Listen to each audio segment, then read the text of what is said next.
Senator Felder and members of the committee, thank you very much for the opportunity to be here today. My name is Steve Stein, Environmental Resources Planning.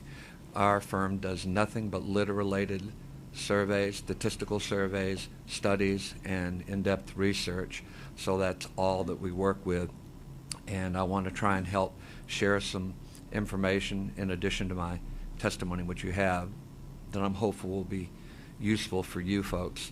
One of the things that was talked about was that in the Washington, D.C. program that the bag usage has gone down and such. And I would like to point you to an article in the Washington Post right here from last year that shows that every single year that the program has been in effect, the amount of money they have from that has grown to now, last year they have on that is 2014, where it was 2.1 million.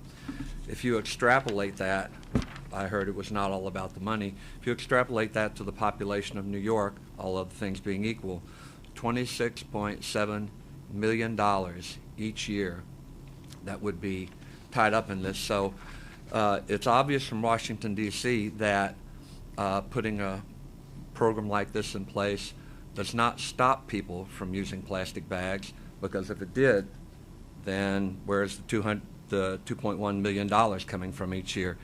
It does affect behavior, but it doesn't stop it.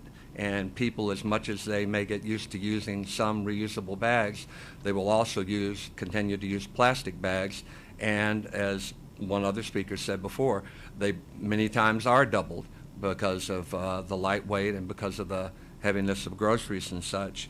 So there are a lot of potential, I guess, unintended consequences would be the best way to word it. It's also been said that the recycling rate for these bags is low, and whether it's 5% or 15%, there's another factor to take into account, and that is that from an APCO study back around 2010, 2011, they found that 65% of people reuse their bags.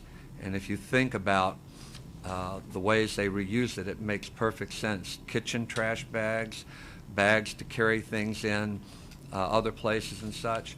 So if plastic bag usage is discouraged, what people are going to do is they're going to end up buying the bigger and more expensive bags to take care of some of these other things that they currently do there. So San Francisco and San Jose conducted litter surveys, and San Francisco in particular found that between the time they put the ban, before the ban and then after the ban, that the use or the incidence of plastic bags in litter was unchanged. In San Jose, when they did a statistical litter survey, they found it less than 1%. San Francisco, less than 1%. When San Francisco redid the study afterwards, still less than 1%. Every statistical study that's ever been conducted on this issue, including one on the Anacostia watershed for last year, shows that these are inconsequential portions of litter. And if you look around, and I'm not going to read from this, I'm just going to look at a couple of notes I had. If you look around at the litter that you see in the streets and things where people do litter, you'll see all kinds of things. You'll see food bags, paper bags with things in them. You'll see paper napkins. You'll see cups, odd papers, snack wrappers, things like this. So my concern overall as a professional being concerned about litter reduction is that this is one of those feel good, sound good bites, not what you're doing, but what the city's doing rather. And what the city's tried to do, it has a little pretty sound to it, a little nice bow tie and all, but in the end, it's not going to affect litter. Litter is a problem. Litter receptacles have to be maintained. Trash trucks have to be made sure that they don't let things fly out of them. Raleigh, North Carolina, check it online. CBS found that those are a known source of litter. So it's not people taking their groceries out and saying, hey, I'm going to throw my grocery bag out the window, but there are a lot of people who believe that. So I think it would be very helpful for the city to take a step back and think twice about this policy, and I think what you folks are doing is great work. And the last thing I will say is that it's interesting that the city is trying to implement such a major litter-related policy without having ever conducted a litter survey, a statistical litter survey of any kind. And thank you very much for your time. Any questions I can answer, I'll be glad to. Please. Good afternoon. I thank you for the invitation to be part of this. My name is Dr. Judith Weiss. I'm a retired professor at Rutgers University. So as a retired professor, I am amongst the group of seniors who are supposedly getting severely affected by this. I have studied pollution in the New York, New Jersey estuaries my whole career. And while most of my focus was on chemical pollution, I also noticed a great deal of litter along the edges of the beaches and estuaries that I studied. This litter in the water and on the edge of the water is ugly, but ugliness is not the main problem. The main problem is the impacts on marine life. And I must say, a good part of the litter is plastic bags. So it's mostly plastic, and of the plastic, a lot of bags. Some of the major problems that have been shown on effects of plastic bags in particular is that a lot of marine animals, such as sea turtles, many of which are endangered, and marine mammals like dolphins and whales, mistake these bags for food. Sea turtles in particular eat jellyfish, and a transparent floating bag looks like a jellyfish to a sea turtle. And so sea turtles are often found washed ashore dead with plastic, either in their mouth or having swallowed it, clogs up their whole digestive system because they can't digest it, and it clogs up and prevents them from getting nutrition, and they will starve to death. So I have my figure one here is turtles with bags in their mouths. So that's one thing.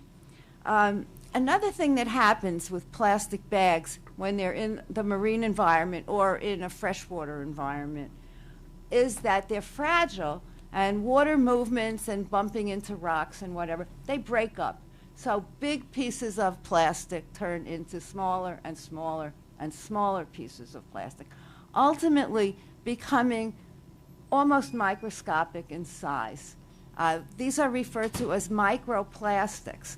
And these have microplastics. There are a variety of sources of them, one of which is big pieces of plastic that have fragmented down into these tiny pieces.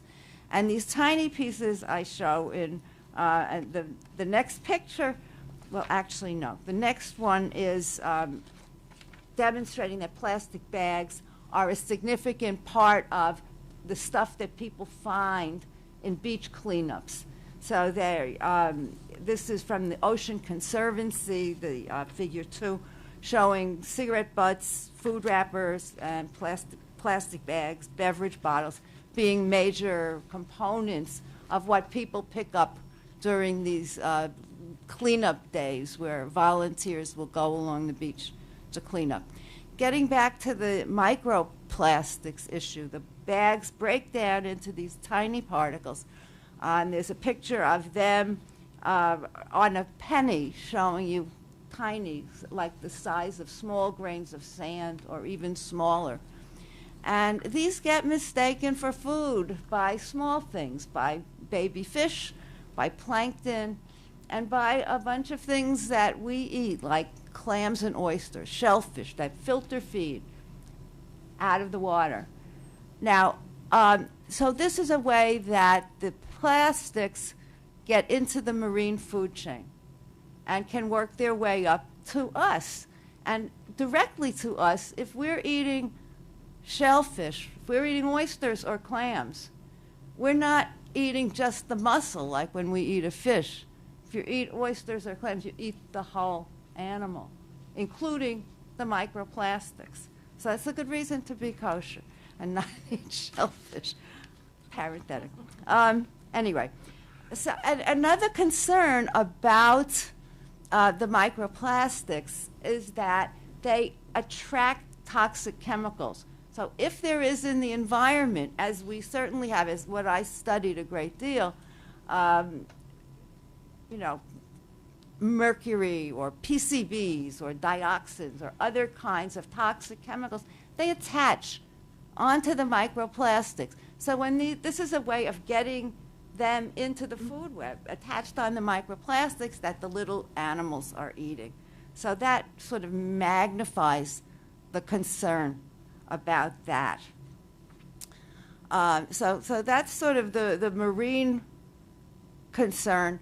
I can just speak personally. I see plastic bag litter in my neighborhood frequently, and the next picture I have is taken last week on the same block. Plastic bags on the ground, and then I turn around and I look, and there's a plastic bag in the tree. And this easily blows away into either directly into the river if there's a strong wind, or onto the ground, into storm drains, washing down in the rain, getting into our water system. So we have a lot of bag litter around the city. My last point sort of echoes what some other people have said. The point of the law that the city council passed is not to collect money, particularly not to collect money from poor people. The point of the law is to have people bring their own reusable bags. And there are data. My colleague here has disputed some of the data from Washington, D.C., and what the exact numbers are is not that important. It seems to me there are major reductions in litter collection by the sanitation department in Washington. And the final page that's attached with a paper clip rather than a staple in my testimony that you have, it's because I just got that last night and I had already stapled the other. It's from California, and it's documented with references. What happened in Los Angeles, in Alameda County, San Mateo County. There's a whole list of major reductions in the various cities and towns of use of plastic bags and of plastic bag litter that needed to be cleaned up. Thank you very much. Thank you. Hi, I'm Jordan Christensen. I'm with Citizens Campaign for the Environment. So we're an 80,000-member nonprofit based in New York and Connecticut. We've been working for about 10 years to reduce plastic pollution from Montauk to Buffalo, including helping to work in New York City for the last 4 or 5 years on this bill. And then just a quick point, not to gripe about it, but I would urge you guys to definitely have a second hearing on this. There are a lot of concerns that were brought up today that I think that there are experts in the room that could answer very well. Jenny Romer is here. If you Google plastic bag laws, she is the first person to come up. She worked in California to craft a lot of legislation that we're talking about. There have been some facts in dispute. I think she should, be able to clear it up. Citizens Committee for New York City handed out 6,000 bags over the last 3 years in low-income communities throughout the city. They conducted public workshops, and they actually found that with 30 seconds of information in a reusable bag, low-income New Yorkers were likely to switch to reusable bags permanently. They have good stats on it, and I think that they'd be better off speaking to that, but I think that it would just help clear the air a little bit to have a second hearing, make it a little bit more balanced. So that being said, I am very happy to hear that we all agree, first and foremost, that plastic bag pollution is a problem. Mm-hmm. We know that both plastic and paper disposable bags do certainly have a cost to manufacturing and shipping them, both economically and environmentally. For the plastic bags used in the U.S., we use 100 billion a year. That's 2.2 billion pounds of fossil fuel, which, as we mentioned before, is mostly natural gas here. 3.9 billion gallons of fresh water, billion pounds of solid waste, 2.7 million tons of CO2 emitted. And New York City's estimate is that they're using 9 or 10 billion of those. That's a pretty significant chunk that we can cut down on, even with the conservative DC estimate of 60%. You know, that's a lot of plastic bags that we're no longer manufacturing. And actually, on the manufacturing end, I know we talked a little bit about paper. Paper bags can actually be worse. You use 14 million trees to make the paper bags we use every year in the U.S., and they actually can have more carbon emissions, more water usage, more solid waste. As you mentioned, they're more expensive, so plastic bags about 1.50 pennies or 2 cents, paper bags 5 to 10 cents, hence the 5-cent compromise for the stores here. But we certainly don't want people switching from plastic to paper. We want them switching to reusable bags. And then on the other end, of course, once the plastic bags are used, they stay in our environment for hundreds of years, 1,000 years, forever. We don't really know, because we just started using these things relatively recently. It's only in the last 4 or 5 decades that we've seen these plastic bags everywhere. We don't know exactly how long it takes to break down, but we certainly know that there was life before it where we could go shopping, and we know there'll be life after we have plastic bags. And we'll still be able to shop just like all these other cities and countries have been able to. And then quickly, for plastic pollution in our oceans, it impacts 267 different species of marine and avian life. It is one of the most common, plastic pollution that we find on beach cleanups. And it's not because we're just throwing them at our car windows or leaving them on beaches. I don't think that most people, or possibly anyone, would just go to the beach, leave a bunch of plastic bags there and say, well, that's probably fine. It's because they're in our ocean and they're washing up. One of the city council people that actually talked about the cost, they had to do a big dredge project in their coastal community, and a lot of that dredge waste was plastic bags because it's already in our waterways. So the goal of this is to significantly reduce the plastic and paper bags we're using. And we know from models across the country, as you've already heard, that all of these places see between a 60 and 90% reduction. No one is starving. No stores are going out of business. We haven't heard of anyone getting sick from Consumer Reports. But we do know that the public is willing to make the change. And we've actually done surveys in Westchester, Suffolk, New York City, all of these places where we've been working on legislation. And the majority of people say the same thing every time. 80% of them are willing to support a ban or a fee. 80-something% have environmental concerns. They're worried about how much plastic we're using. They're worried about wildlife. But of all those people, they're using their reusable bags some of the time. They say, we forget it, we go to the store, we leave it in our trunk, we don't have it. So this fee is just the little nudge that everybody needs, as Councilman Lamenter was saying, to make sure that people start doing this on a consistent basis. And even in New York, you guys aren't the first to do plastic bag legislation in the city. There's a dozen municipalities that have already had successful bans on them, smaller towns and villages. And a lot of those places just ban plastic bags, and they have to have reusable, recycled content, 40% consumer, I think, paper bags. But those are small villages. For a place like New York City, that would require a lot of education. People are going to switch to paper bags. And it's also a walking city. We're talking about California, some of these smaller villages, people are driving around, they have bags in their trunk. But a lot of the city here is walking, which is why it's good to have that backup option, in addition to all of the other reasons why we would like to have the fee on the bags instead of just doing a straight ban. But as many of you know, we have lobbied your offices for several years to work to get plastic bag legislation. There was several state bills introduced, including pennies for parks, a couple different ones. We would love to work with you to craft a bill that's either a ban or a fee or some sort of a combination on the state level. That's our ultimate goal. It's the same thing with the microbeads bill. Last year we worked county by county with the goal of getting the state to do a uniform. Same thing here. New York City is a huge step. It's 9 to 10 billion bags. So, even if we get 6 or 7 billion less plastic bags being used a year, that's a huge decrease. But there are many other municipalities looking right now at New York to see what they're doing and see how this bill is successful. The city of Long Beach on Long Island wants to move forward. The city of Buffalo wants to move forward, and they'd be inhibited by this bill. But there's also Suffolk County in New York, where they have a pending ban on plastic bags with a fee on paper. Ulster County, Erie County, I could name 15 or 18 municipalities, and all of them are looking at New York. And they all want to figure out what the best bill for them is, and without this bill going into effect and getting good data on it, like we have for DC and LA and Austin and Chicago and Minneapolis, we're not going to be able to move forward statewide with the sort of plastic reduction goals that I think that we all definitely share. And then a couple quick other notes. One thing we've been talking about a little bit is overseas and that plastic bags are manufactured locally. But what we actually found out is that, number one, in California, there's been a big increase in the reusable bag market because they're paying money to retool some of the facilities. Plastic is not going away. It's going to be part of our everyday lives for a very long time. It makes sense to make, say, IV bags out of plastic. It doesn't make sense to make single-use bags out of plastic, but we'll still have plenty of plastic manufacturing. And even with some of the exemptions that we have in this bill, when you just go shopping, even with a reusable bag, the amount of plastic that you still have is staggering. So for things like pet waste and those small garbages in your bathroom, you have newspaper bags and bread bags and produce bags. Everything comes individually wrapped now.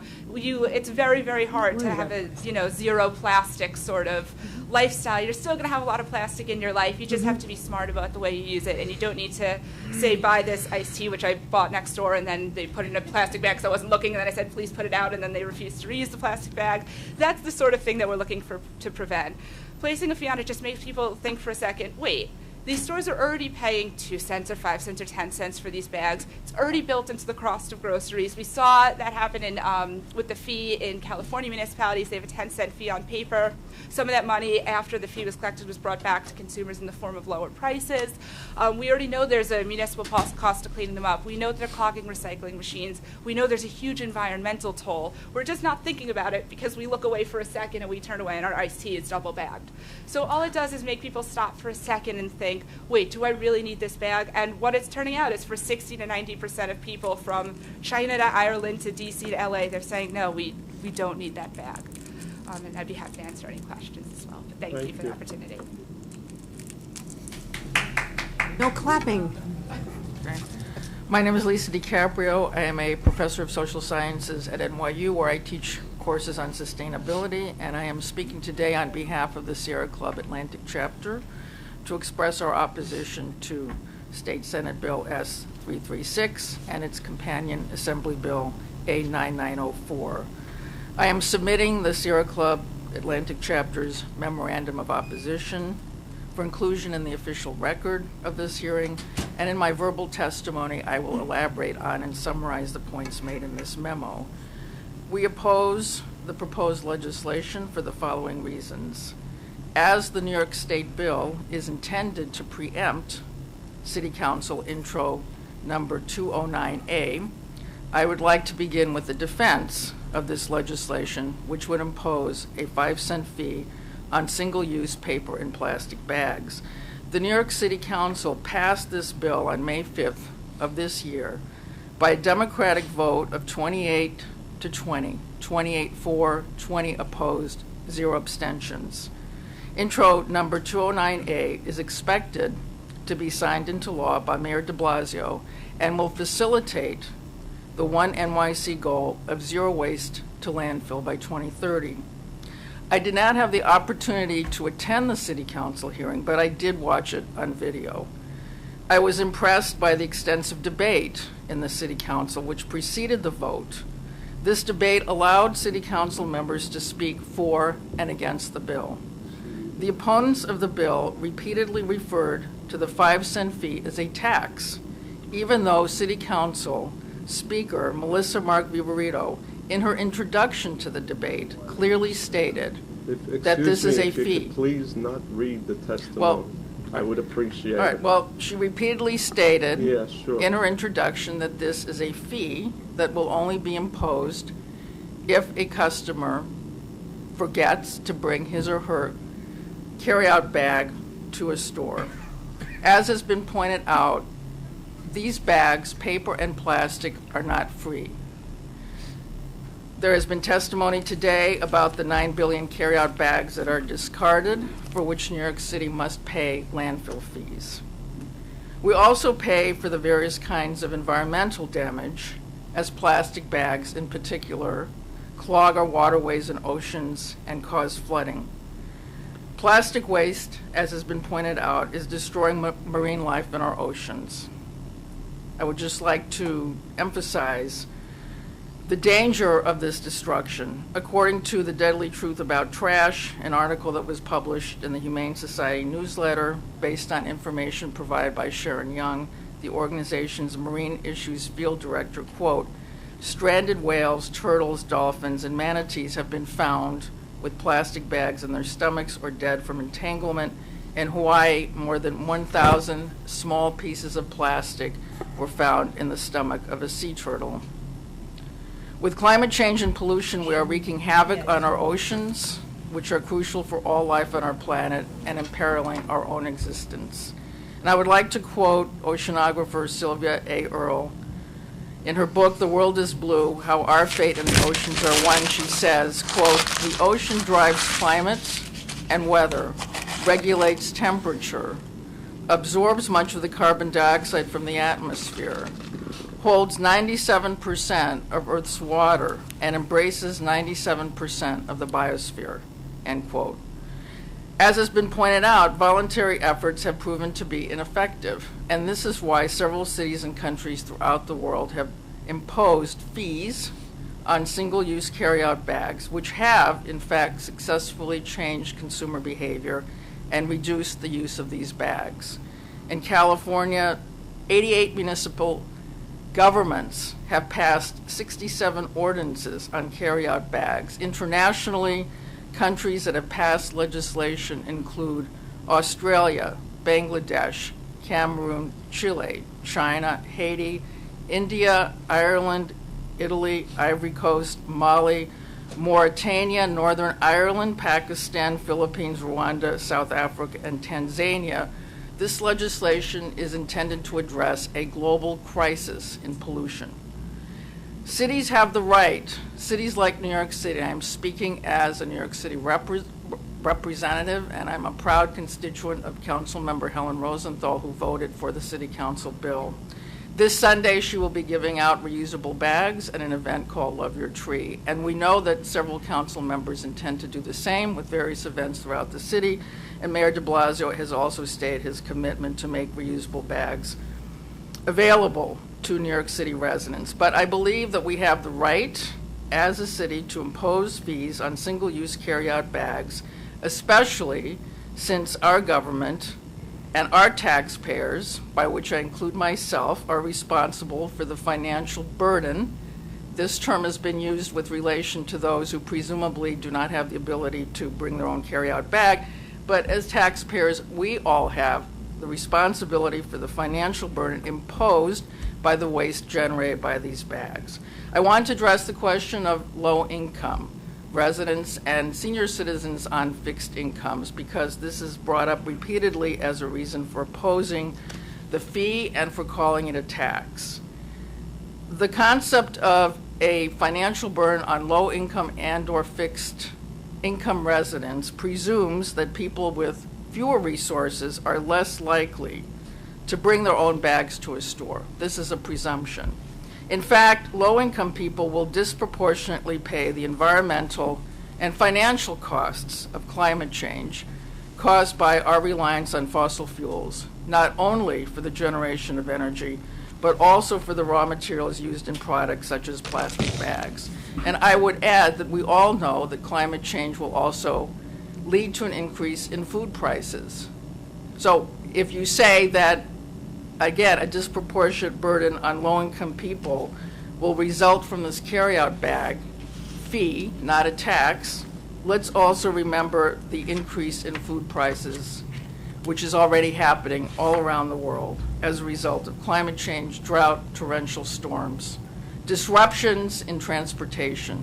As the National Assessment 2014 report said about climate change in the U.S., it is now affecting all sectors of the economy: agriculture, transportation, infrastructure. Who will pay the cost for New York City's measures for climate change mitigation and adaptation? Again, all of us, taxpayers. And that means low-income people will be paying for the cost of climate change. As has been pointed out, the main raw material used in plastic bag production are two fossil fuels, natural gas and petroleum. The state Senate bill again presumes that low-income people do not have the ability to bring a carry-out bag. So I brought examples. This is our typical single-use bag. I should say that for 3 months, I had to see a plastic bag in a tree outside of my window, which I could not remove. This is the experience of people living in cities where there is this large problem with plastic bags. This is an alternative. I could fit 5 of these in my pocket. I'd like to open it up to show you how convenient it is. I happen to receive this because I am a member of the World Wildlife Fund, but these are easily available. And they come in various sizes. This is one size, and it easily folds up. This is another option. Can you put it And I'd be back? glad to give this to you as an exhibit. Yes. So unlike New York City subway maps or any other kind of map, it can easily go back. So I'll conclude by saying 2 points. If we cannot appeal to New Yorkers to bring their own reusable bags, which are available at minimal cost and in many sizes and shapes, these are just 2 options, how can we appeal to them to take the individual and collective measures necessary to increase our recycling rate from the current 17%. This is half the national average of about 32%, and San Francisco has a rate of recycling of 80%. So we're currently at 17%. If we cannot appeal to New Yorkers to remember to bring out carry-out bags, how can we ask them to take the measures necessary to meet the new One NYC goal of zero waste to landfill by 2030? I'll conclude by saying that the state Senate bill will only protect the plastic bag industry, which has spread misinformation about how plastic bags can be recycled and has lobbied extensively throughout the U.S. to oppose various forms of constraints on the use of plastic bags. We call on the New York State Senate to take political leadership by placing people and the planet first and voting no on State Senate S336. Thank you. Thank you. Thank you. Thank you all for your testimony. It's interesting. So the 5 of you, 4 of you have laid out the environmental reasons and the effect that it has on wildlife and the environment as to why we need to do something about plastic bags. And 1 of you has explained why, if you don't have a well thought out policy, you don't necessarily get the end result. I prefer the idea of actually banning the stupid bags. I really do, if we really think they're so bad. My concern is that we're going to go down this road and we're not really going to achieve the end result that we want.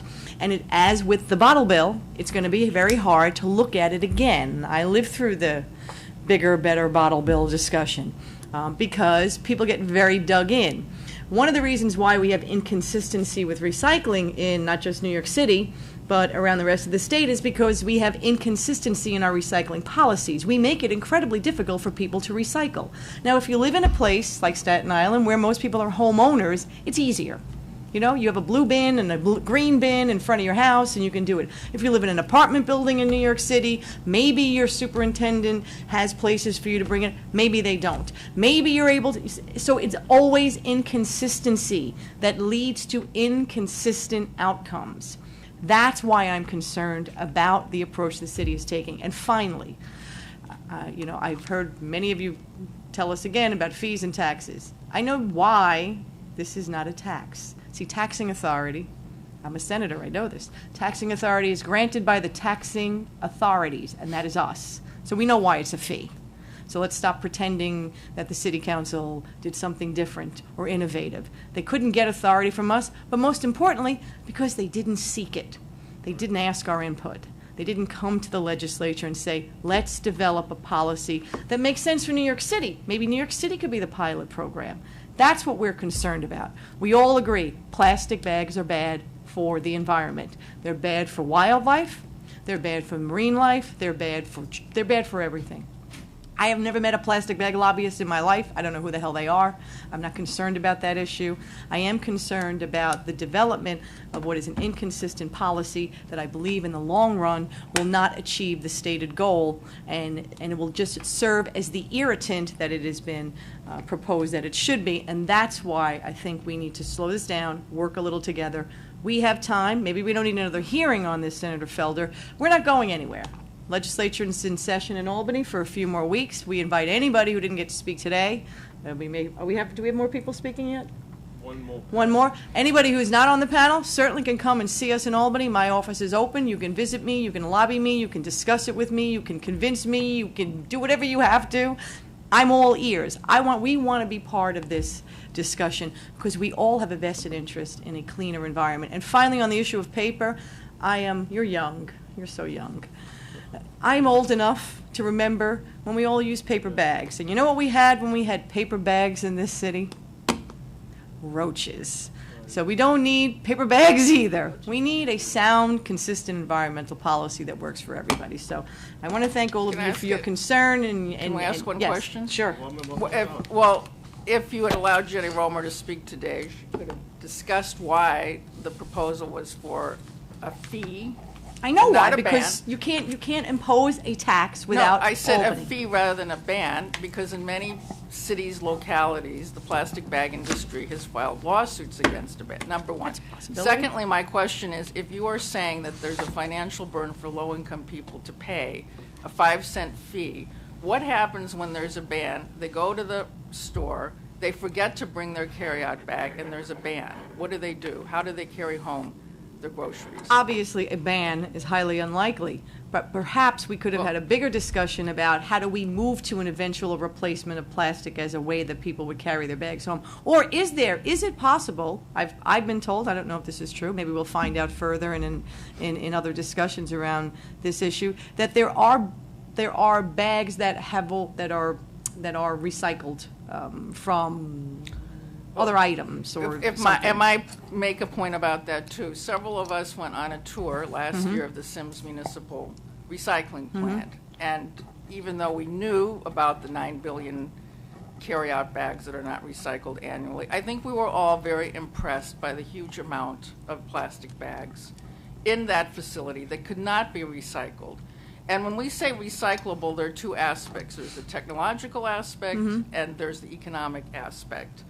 And the economic aspect, as has been pointed out by Councilmember Brad Lander, essentially means that there is no market for recycling plastic bags, which means, in effect, that program is not viable. I find it interesting that you said we really probably won't get to a ban because you're offering that as an alternative. We're saying that because you're telling me there's no way to actually recycle them, or there's No, no way but- to replace them. But what I'm saying What would people is, use?